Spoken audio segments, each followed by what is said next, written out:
René Guénon, aperçu sur l'initiation. Chapitre 48. La naissance de l'Avatara. Le rapprochement que nous avons indiqué entre le symbolisme du cœur et celui de l'œuf du monde nous conduit encore à signaler, en ce qui concerne la seconde naissance, un aspect autre que celui sous lequel nous l'avons envisagé précédemment. C'est celui qui la présente comme la naissance d'un principe spirituel au centre de l'individualité humaine, qui, comme on le sait, est précisément figuré par le cœur. À vrai dire, ce principe réside bien toujours au centre de tout être, mais dans un cas tel que celui de l'homme ordinaire, il n'y en somme que d'une façon latente. Et quand on parle de naissance, on entend proprement par là le point de départ d'un développement effectif. Et c'est bien en effet ce point de départ qui est déterminé, ou tout au moins rendu possible, par l'initiation. En un sens, l'influence spirituelle qui est transmise par celle-ci s'identifiera donc au principe même dont il s'agit. En un autre sens, et si l'on tient compte de la préexistence de ce principe dans l'être, on pourra dire qu'elle a pour effet de le vivifier, non pas en lui-même, bien entendu, mais par rapport à l'être dans lequel il réside, c'est-à-dire en somme de rendre actuelle sa présence qui n'était tout d'abord que potentielle. Et de toute façon, il est évident que le symbolisme de la naissance peut s'appliquer également dans l'un et l'autre cas. Maintenant, ce qu'il faut bien comprendre, c'est que, en vertu de l'analogie constitutive du macrocosme et du microcosme, ce qui est contenu dans l'œuf du monde, et il est à peine besoin de souligner le rapport évident de l'œuf avec la naissance ou le début du développement d'un être, est réellement identique à ce qui est aussi contenu symboliquement dans le cœur. Il s'agit de ce germe spirituel qui, dans l'ordre macrocosmique, est, ainsi que nous l'avons déjà dit, désigné par la tradition hindoue comme Hiranyagarbha.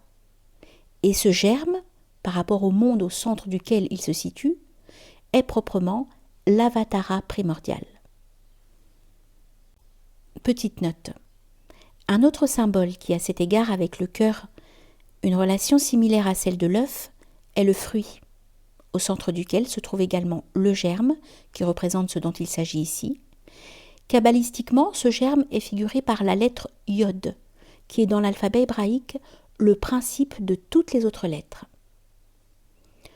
D'autre part, il ne s'agit pas ici des avataras particuliers qui se manifestent au cours des différentes périodes cycliques, mais de ce qui est en réalité, et dès le commencement, le principe même de tous les avataras.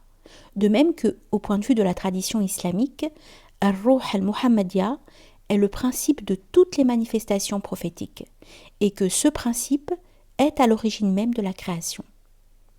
Nous rappellerons que le mot avatara exprime proprement la descente d'un principe dans le domaine de la manifestation, et aussi d'autre part que le nom de germe est appliqué au Messie dans de nombreux textes bibliques.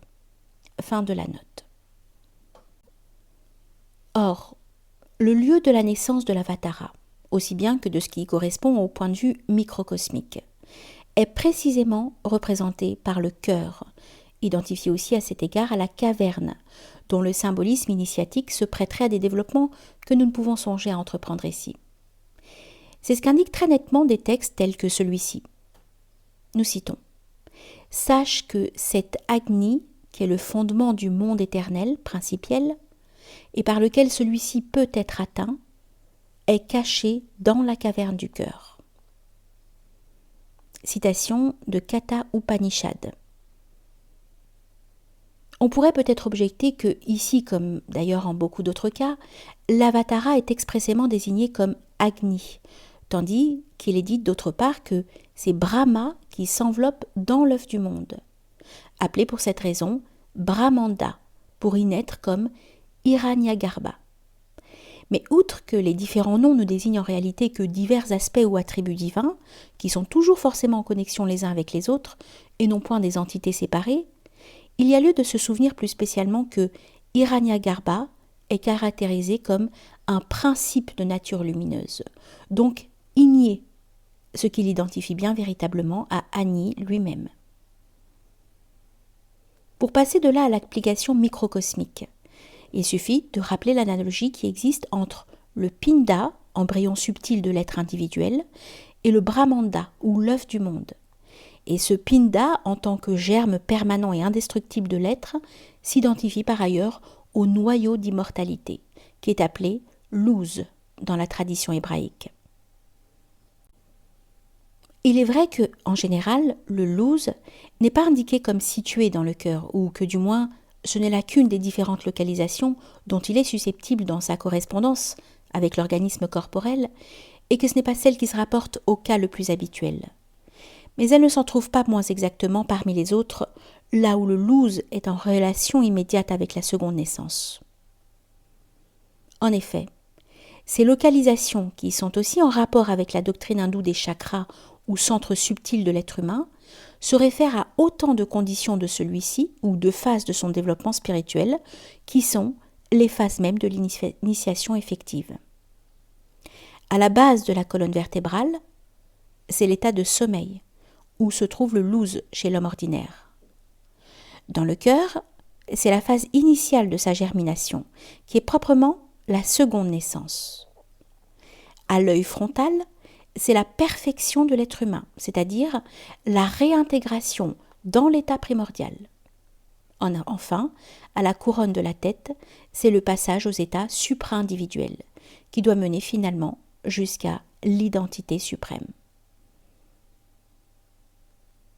Nous ne pourrions insister davantage là-dessus sans entrer dans des considérations qui, se rapportant à l'examen détaillé de certains symboles particuliers, trouveraient mieux leur place dans d'autres études. Car ici, nous avons voulu nous tenir à un point de vue plus général, et nous n'avons envisagé de tels symboles, dans la mesure où cela était nécessaire, qu'à titre d'exemple ou d'illustration. Il nous suffira donc d'avoir indiqué brièvement, pour terminer, que l'initiation, en tant que seconde naissance, n'est pas autre chose au fond que l'actualisation dans l'être humain du principe même qui, dans la manifestation universelle, apparaît comme l'avatara éternel.